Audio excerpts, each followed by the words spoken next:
ঢাকার সঙ্গে বরিশালেও ২৪শে জুলাই ছিল আন্দোলনে উত্তাল। বরিশাল বিশ্ববিদ্যালয়ের সম্মুখ ভাগে থাকা নেতাদের দাবি তাদের বড় অর্জন হয় ১৮ই জুলাই। পূর্ব ঘোষিত বিক্ষোভ ও বরিশাল কুয়াকাটা মহাসড়ক অবরোধ করতে চাইলে আইন শৃঙ্খলা বাহিনীর বাধার মুখে পড়েন তারা।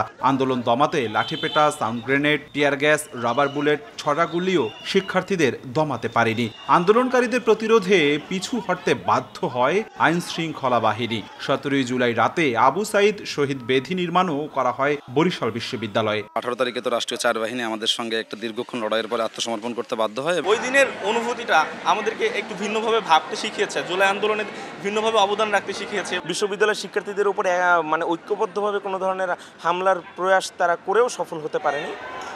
এর আগে ১৬ই জুলাই রক্তক্ষয়ী সংঘর্ষে বরিশালের সবচেয়ে বড় ক্যাম্পাস ব্রজমোহন কলেজ থেকে ছাত্রলীগকে বিতাড়িত করা হয় বলে দাবি করেন বৈষম্য বিরোধীরা। ওই দিন দফায় দফায় ধাওয়া পাল্টা ধাওয়ায় রণক্ষেত্র হয় পুরো এলাকা জুড়ে। জুলাই আন্দোলনকারীদের পুরোপুরি নিয়ন্ত্রণে আসে বিএম কলেজ। সংগ্রামী বরিশালবাসী, সেই রক্তের কথা, সেই সংগ্রামের কথা আমরা আজও ভুলিনি। ছাত্রলীগকে আমরা এমনভাবে দাওয়ানি দিয়েছি, ছাত্রলীগ আর টোটালি আমাদের ক্যাম্পাসে থাকার অবস্থা ছিল না, মানে বাধ্য হয়ে এই যে সামনেই আছে মসজিদের মধ্যে পালাইছে। শিক্ষার্থীদের উপর যে হামলা চালাইছে তারা, এর পরিপ্রেক্ষিতে ছাত্র জনতা লাঠি হাতে তুলে নেয় এবং ছাত্রলীগকে কঠোর হস্তে আমরা প্রতিরোধ করি। এক কথায় বলতে গেলে বরিশালের আন্দোলনকে বেগবান করার জন্য বিএম কলেজ সবচেয়ে বেশি ভূমিকা পালন করেছে। ছাত্রলীগকে আমরা একেবারে সম্পূর্ণরূপে প্রতিহত করি, তখন মূলত পুরো বরিশালের আন্দোলনকারীদের ভিতরে আলাদা একটা স্পৃহা সৃষ্টি হয়।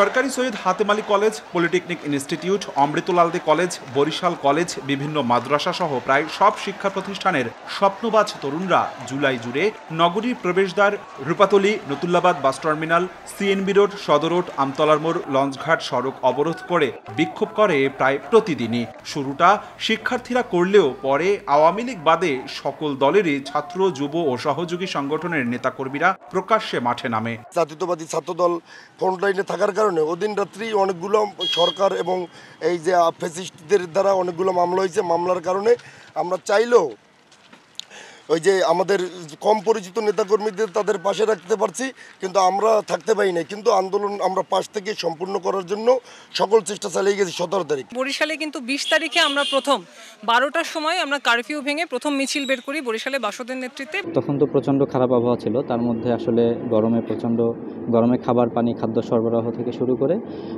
যাবতীয় সহযোগিতা আমাদের জায়গা থেকে আমরা চেষ্টা করেছি সর্বোচ্চটা দেওয়ার জন্য। মাহমুদিয়া মাদ্রাসা, হুসাইনিয়া মাদ্রাসা এবং Hatem Ali college, Barishal college, Islamia college, আমাদের সকল শাখা নেতৃবৃন্দ সর্বসময় রাজপথে ছিল। বরিশালে শতাধিক মানুষ আহত হওয়ার পাশাপাশি এ জেলার সন্তান দেশের বিভিন্ন স্থানে 30 জন নিহত হয়েছেন বলে জানা গেছে। অপূর্ব অপু, সময় সংবাদ, বরিশাল।